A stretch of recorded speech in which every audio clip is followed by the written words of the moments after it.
일어나셔서 주의 말씀을 봉독해 올리겠습니다.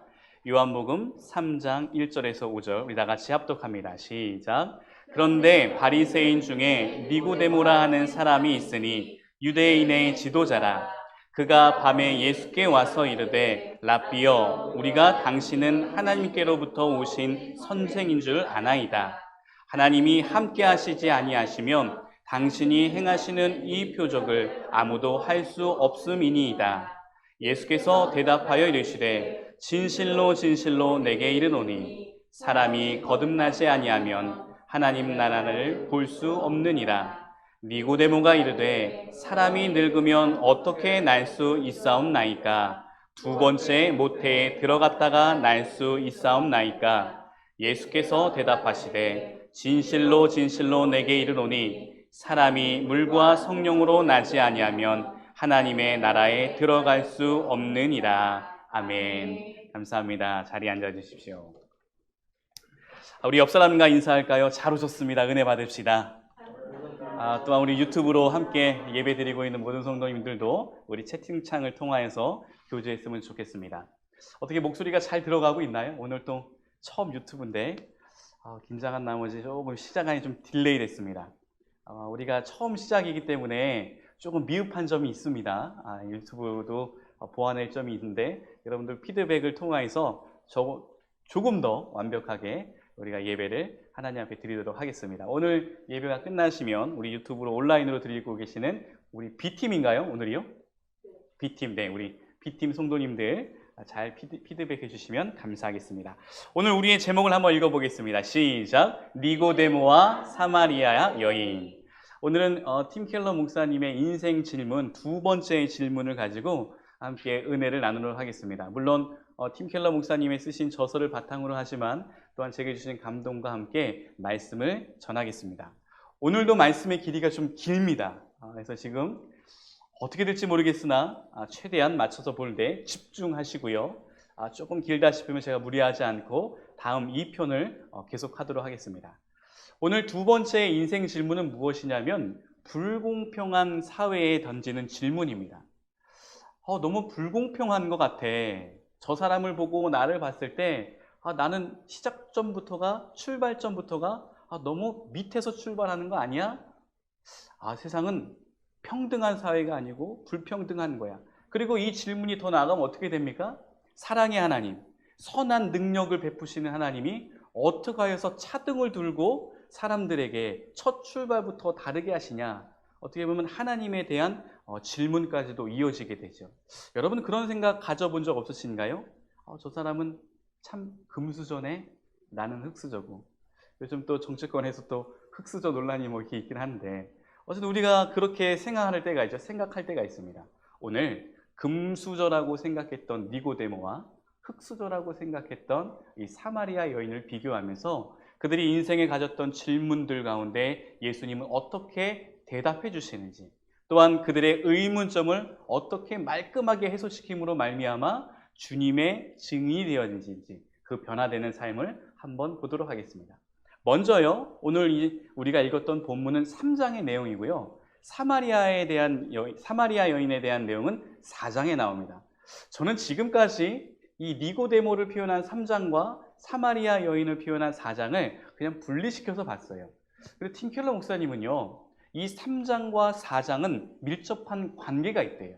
즉 다시 말하면 3장을 읽었던 사람들은 금수저였던 니고데모에 집중하다가 갑자기 돌연듯 4장으로 넘어가서 흙수저인 사마리아 여인을 집중하게 한다는 거죠. 즉 다시 말하면 3장과 4장의 등장인물을 비교한다는 겁니다. 극과 극을 이루는 두 인물을 비교하며 예수님은 그들에게 어떻게 다가가시고 이야기하시는지를 보라는 거죠. 놀라운 통찰력이죠. 뭐죠? 니고데모는 어떤 사람이에요? 바리새인이래요. 그리고 유대인의 지도자라는 겁니다. 여러분 당시 바리새인들은요, 속된 표현을 하면, 오늘날은 표현하면은 꿀릴 게 없는 사람들이었습니다. 늘 자신감으로 충만했던 사람들, 그도 그럴 것이 외형적으로 빈틈이 없게 늘 관리하는 사람이에요. 속은 어떤지 모르겠으나 늘 겉은 아주 의리의리하고 아름답게 포장했던 사람들이 바리새인들이었습니다.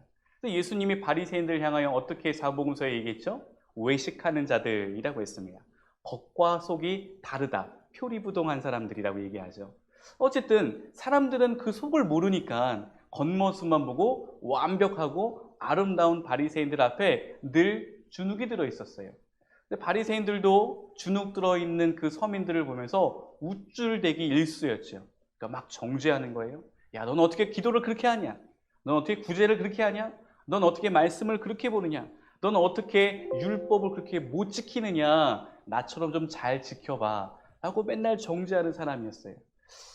겉으로는 자기 자신을 잘 포장했기 때문에 오늘 3장 1절에 나온 니고데모의 모습은 완벽한 모습입니다. 또한 유대인의 지도자래요. 권력이 있었다는 뜻이죠. 그렇다면 이 니고데모의 두 가지 정보를 유추해서 우리는 알 수 있는 것은 권력이 있는 인사이더라는 걸 알 수 있습니다. 인싸였던 니고데모. 그런데 이 니고데모가요, 한밤중에 예수님을 찾아갑니다. 2절을 보겠습니다. 요한복음 3장 2절. 그가 밤에 예수께 와서 이르되 랍비여 우리가 당신은 하나님께로부터 오신 선생인 줄 아나이다. 하나님이 함께 하지 아니하시면 당신이 행하시는 이 표적을 아무도 할 수 없음이니이다. 아멘. 계속해서 3절을 한번 보겠습니다.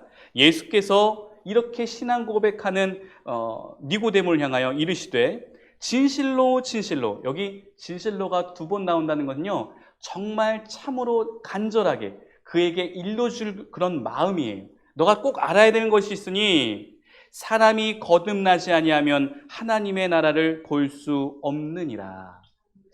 되게 단도직입적으로 갑자기 말씀을 하세요. 얼마나 뻘쭘했을까요? 여러분 생각해 보세요. 여러분이 저를 막 칭찬해요. 어머 전도사님, 아니 이제 목사 됐죠? 어머 목사님 되고 나서 더 얼굴이 막 환하시고 반응을 좀 하세요. 좋은 반응으로. 그렇게 막 칭찬을 하는데 제가 거기다 대고 당신 얼굴보다 제 얼굴이 난 건 당연한 거 아닌가요? 뭐 이런 식으로 얘기해 보면 여러분 마음이 어떻겠습니까? 확 닫혀버리겠죠. 예수님은 어떤 의도인지 모르겠으나 니고데모를 향해서 이런 폐쇄적인 대답을 하세요. 상대방이 대답할 수 없게 딱 막아버린 듯한 그런 모습을 취하십니다. 니고데모는요, 많은 것을 갖고 있었던 사람이에요. 아웃사이더였을 때 인싸들을 보면서 늘 부러워하는 그런 조건들을 다 갖고 있었어요. 저 사람은 참 행복하겠다. 부족함이 없을 것 같아. 나도 니고데모와 같은 인싸가 되고 싶다. 인스타그램 아무리 올려보십시오. 우리가 또 이제 유튜브 채널 했는데 구독수가 아무리 해도 구독수가 올라가지 않아요.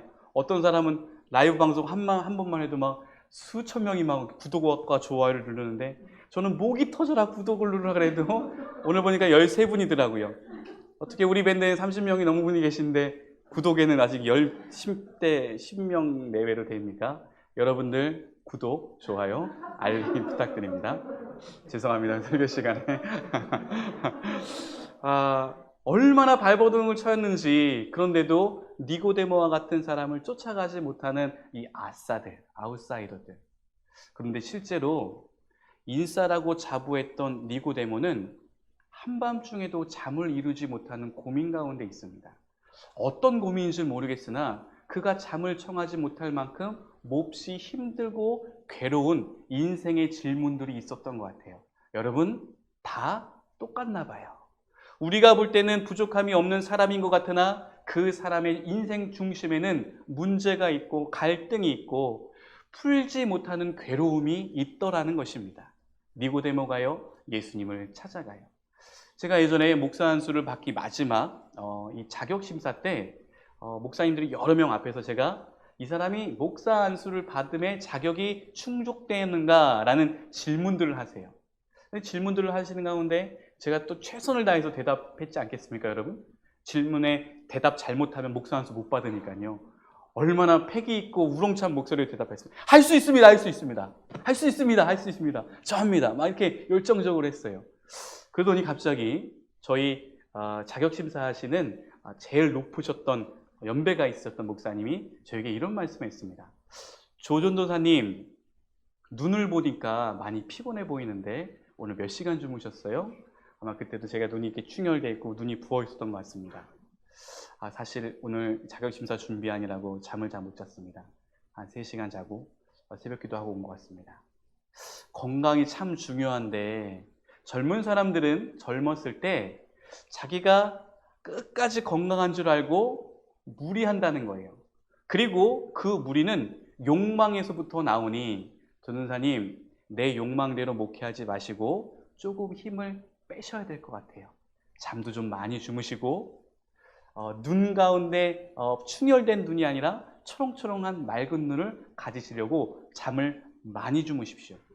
그 이후로 제가 많이 잠을 자고 있어요. 여러분, 오전에 깨우지 마세요. 제 힘을 빼고 있는 겁니다, 여러분. 사실 오늘도 한 2시간 반, 3시간 잤던 것 같아요. 잠이 요즘 안 와요. 왜 그러죠? 늙어서 그런 건가요? 네. 방송을 보시는 어르신들 죄송합니다. 그게 아니라 제가 볼 때는 생각이 많은 것 같습니다. 오늘도 유튜브 전할 첫날이라고 해서 얼마나 긴장이 있는지요. 내가 어떻게 해야 될까? 우리 채널은 어떤 게 부족하진 않은가?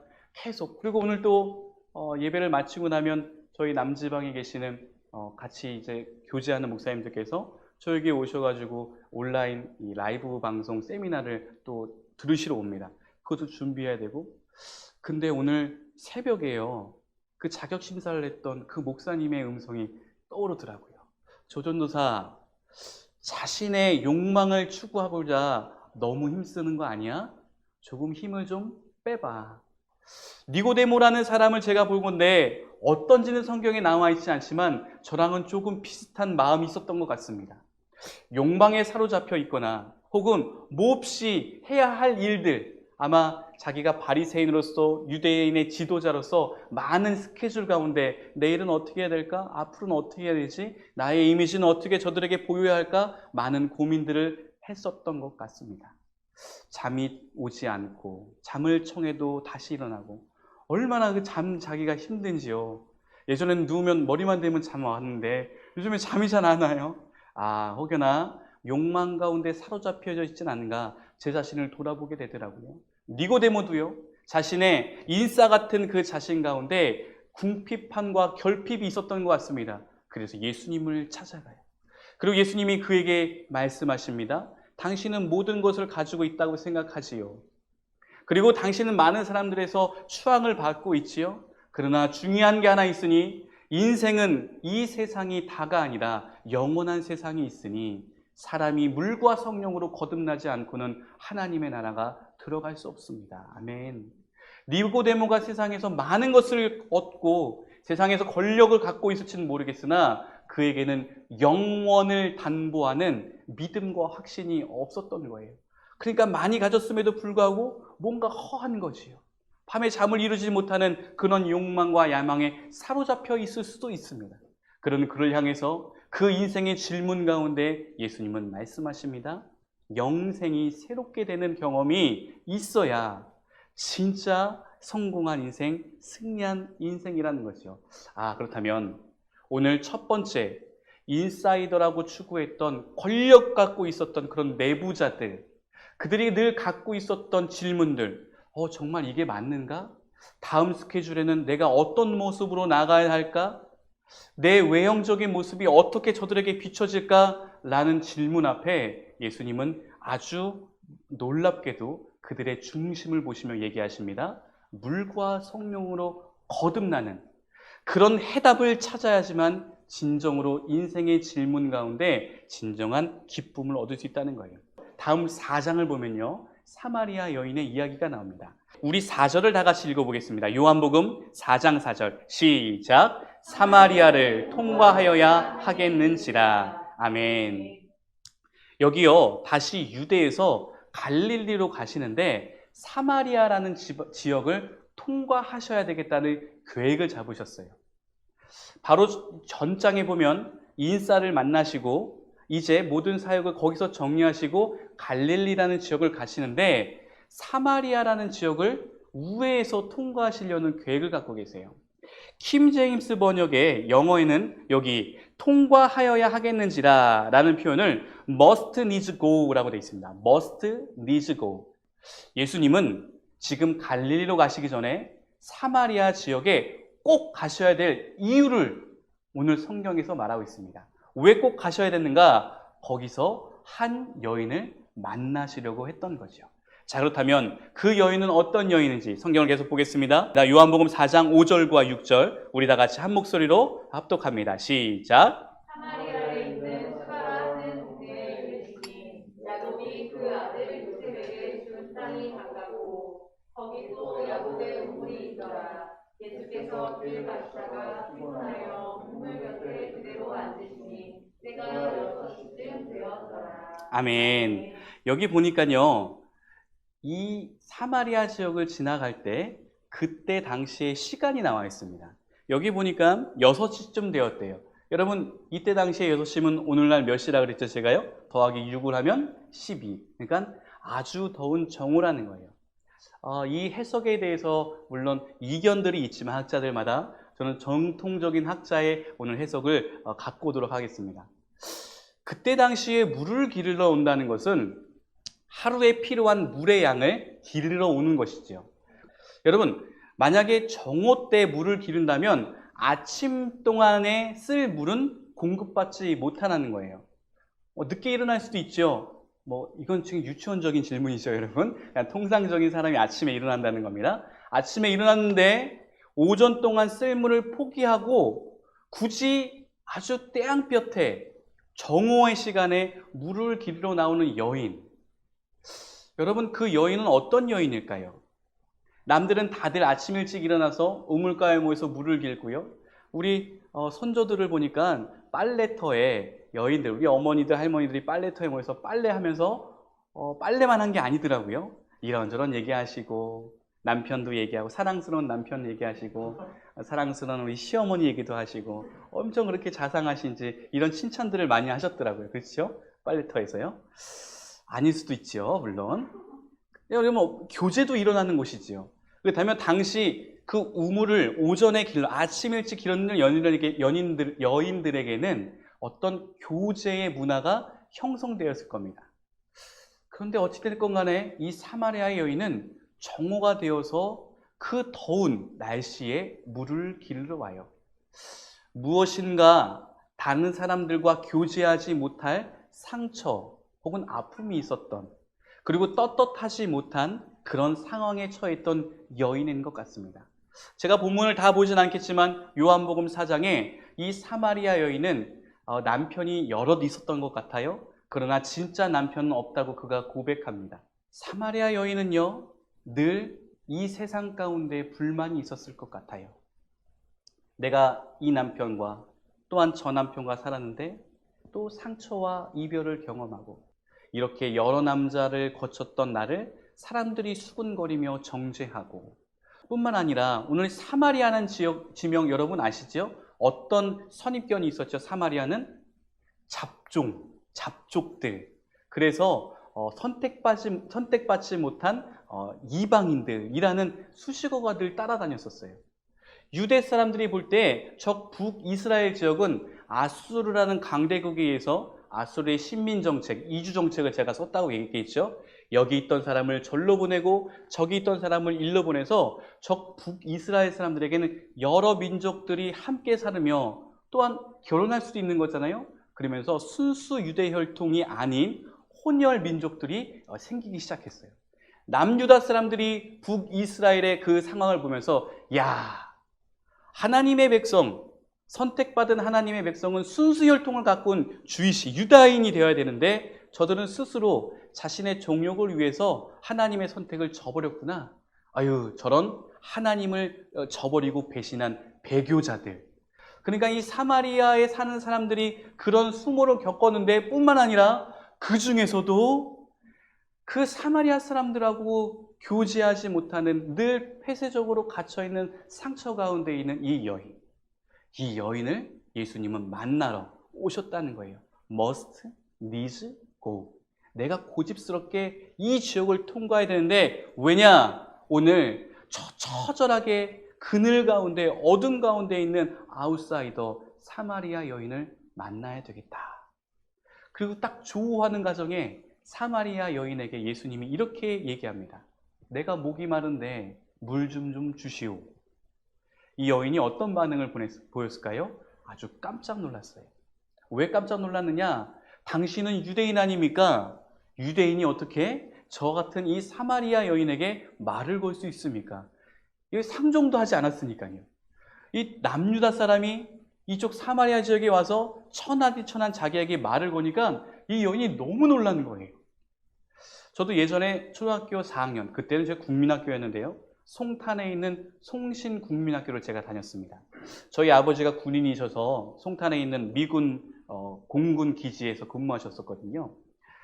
그 미군 부대에 있다 보니까 제가 다니던 그 국민학교에 각 반에 적어도 한 명 정도는 그 다문화 가정의 아이들이 있었어요. 지금이야 용어가 다문화였지만 그때만 해도 뭐 혼혈이라는 말도 쓰지 않았고요. 저희 어르신들은 틱이라는 말을 썼어요. 참 안 좋은 말이죠. 저희 반에 여자아이가 흑인인 여자아이가 있었어요.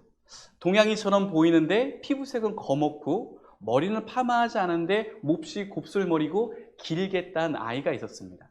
근데 이 아이가요, 지금도 제가 기억하는데요. 초등학교 4학년 때니까 엄청 오래된 일인데 제 머릿속에 그 아이가 사회 시간에 울먹이면서 자리에 일어나 담임 선생님에게 했던 말이 있어요.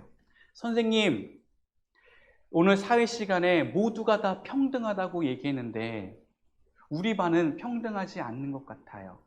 친구들이 저를 놀리고 때려요. 그래서 울먹이면서 평등하지 않다고 호소를 하는 그 아이. 이름도 생각나지 않습니다. 그러나 그 아이의 그 호소와 그리고 그 당시에 선생님 앞에서 저렇게 얘기할 수 있는 것 자체가 문화적인 충격이었던 거죠. 군사부일체라 그래서 엄청나게 선생님 울어봤는데 그렇게 할 수 있었던 용기는 무엇이었을까? 아마 몹시 그 친구는 괴로웠던 것 같습니다. 차별과 멸시 가운데 몹시 괴로움을 느꼈던 것 같아요. 또 사마리아 여인도 그랬을 겁니다. 예수님이 물어보자 화들짝 놀라요. 그러면서 물 좀 달라고 했을 때 이렇게 사마리아 여인이 얘기합니다. 물을 길러주면서 이 우물은 조상 대대로 내려오는 물인데 내가 날마다 여기 와서 아주 맛있는 또한 이 생수를 공급받고 있습니다. 근데 예수님이 이렇게 얘기하세요. 당신이 지금 내가 누군지 알았다면, 내가 지금 당신에게 물을 달라고 얘기했지만 내가 누군지 안다면 당신이 오히려 거꾸로 나에게 물을 달라고 할 것입니다. 여인은 아직까지 그 예수님의 말씀이 무슨 말인지 뭐라고 물어봅니다.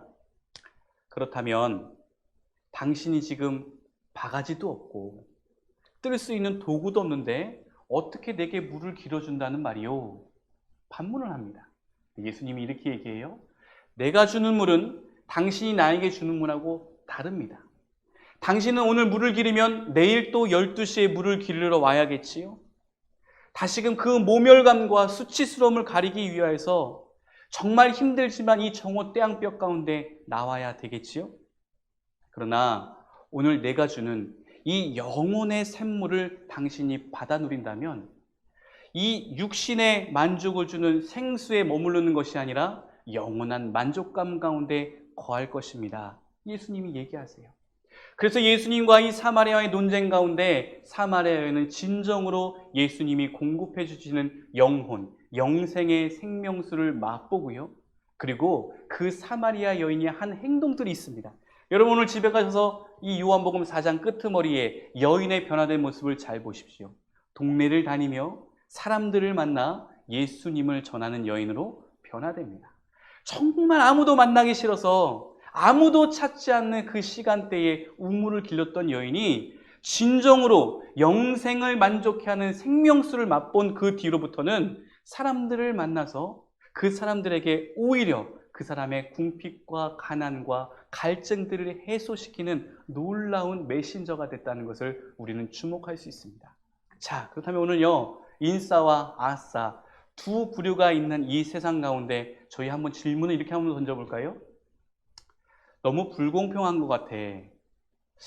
하나님이 선하시고 하나님이 온전하시다면 모두 다가 똑같은 출발 그리고 모두 다가 똑같은 결론 가운데 행복해야 되지 왜 차등을 두셨는가? 오늘 성경에서 보면요, 예수님은 니고데모와 사마리아 여인이 다 궁핍하고 결핍된 상태라는 것을 지적하고 있습니다. 그리고 이 두 부류는 우리 인간의 눈에 볼 때는 차등적인 것 같은 그런 서열이 매겨진 것 같은 것처럼 보이지만 예수님의 눈동자 가운데는, 주님의 마음 가운데는 이 둘 다 은혜가 필요한 자라고 여기셨어요. 그래서 이 세상 가운데 왜 두 부류가 존재합니까? 라는 물음 전에 예수님은 우리에게 이렇게 말씀하십니다. 이 세상의 모든 사람들은 나의 은혜와 은총이 필요해. 여러분, 니고데모라는 사람에게는 어떤 하나님의 은총이 있었지요? 그가 갈급한 심정으로 밤중에 주님을 찾아왔을 때 진정으로 그에게 필요한 것이 무엇인지 알려주셨어요. 너에게는 은혜가 필요해. 여러분, 여기서 은혜라는 것 우리 지난 수요일 시간에 어떻게 제가 정해 있었죠? 받을 수 없는 조건임에도 불구하고 받는 것이에요.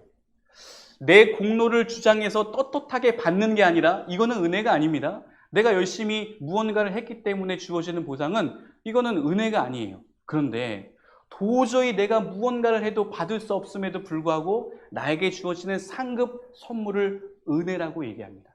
여러분, 그렇다면 오늘 이 니고데모는요, 그 삶 가운데 어떤 선물도 필요하지 않는 사람처럼 보였지만 그는 아무리 노력해도 받을 수 없는 선물이 있었어요. 바로 거듭남의 비밀이었어요. 아무리 그가 세상 가운데 높은 권력을 갖는다 할지라도, 그의 공로를 아무리 내세운다 할지라도 예수님이 주시는 참된 구원의 복음을 받아들이지 못합니다. 그때 주님은 니고데모에게 말씀하세요. 너가 거듭나야 돼. 너가 거듭나야 돼. 어떻게 거듭나야 되나요? 은혜로 거듭날 수 있어. 여러분, 그래서 은혜를 고백하는 사람들은 어떤 사람인 줄 아십니까? 죄인이라고 고백하는 사람이에요. 왜요? 죄인들은 예수님의 구원을 누릴 수 없다는 것을 알고 있기 때문에. 내 죄 지은 자가 어떻게 하늘나라를 갈 수 있습니까? 아무리 노력해도 이 주홍과 같은 죄가 깨끗하게 씻어지지 못하는데 예수님이 말씀하세요. 내가 너를 위해 십자가에 달려 못 박히지 않았니? 내가 너를 위해 물과 피를 다 흘려주지 않았니? 주님의 그 보혈로 말미암아 너가 죄인에서 이 사망에서 생명으로 옮겨진 것 아니니? 예수님이 말씀하세요. 아, 은혜라는 단어 가운데 우리 인간의 고백은 늘 죄의 고백이 동반되는 거예요. 아무것도 필요하지 않았을 것 같았던 니고데모도 야, 내가 죄인이구나.